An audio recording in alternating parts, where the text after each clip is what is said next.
నాలో నిందలు ఎన్ని వచ్చినప్పటికీ కూడా దినమెల్లా మేము సంతోషంగా గడపాలి అంటే ప్రతి ఉదయం నా కృపావార్త మాకు కావాలి.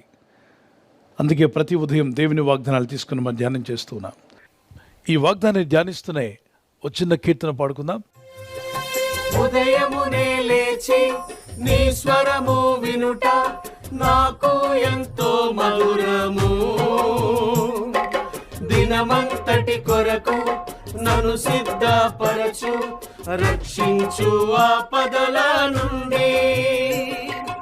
ఉదయమునే లేచి నీ స్వరము వినుట నాకు ఎంతో మధురము. దినమంతటి కొరకు నన్ను సిద్ధపరచు, రక్షించు ఆపదల నుండి. నీ స్వరము వినిపించు ప్రభువా, నీ దాసుడా లాకించు. నీ స్వరము వినిపించు ప్రభువా, నీ దాసుడా లాకించు. కక్ష, కోపంతో నిద్రలోకి వెళ్ళకూడదు. ఇంట్లో వారితో పడలేదా, అందరినీ క్షమించి వారితో సమాధాన పడుకోండి.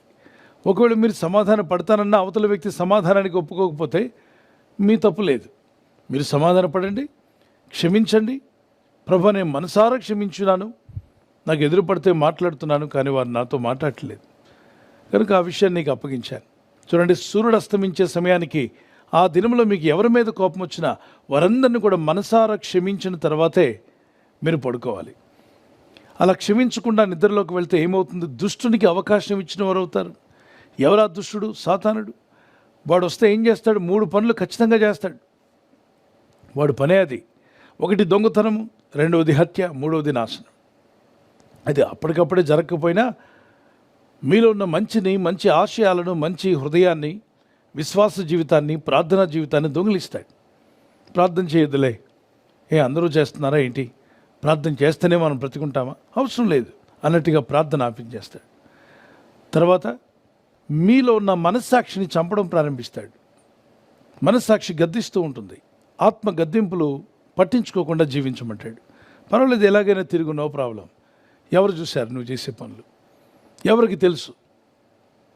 దేవుడు ఎక్కడ ఉన్నాడు, ఆయన చాలా బిజీగా ఉన్నాడు, నువ్వేం పట్టించుకోనక్కర్లా అని చెప్పి నీ ఆత్మను హత్య చేస్తాడు పాపాల చేత. మన పాపముల చేతనో అతిక్రమల చేతనో మనం సచ్చిన వారమై ఉండగానే ఎఫెసీ 2:1-4 వరకు. ఆ తర్వాత మరణించినప్పుడు ఆత్మను నిత్య నరకగ్ని గుండానికి ఈడ్చుకుపోవడానికి వాడి యొక్క ప్లాన్. ఆ దుష్టుడైన అపవాది, కీడు చేసే దురాత్మలు మీలో కానీ మీ గృహంలో కానీ ప్రవేశించకుండా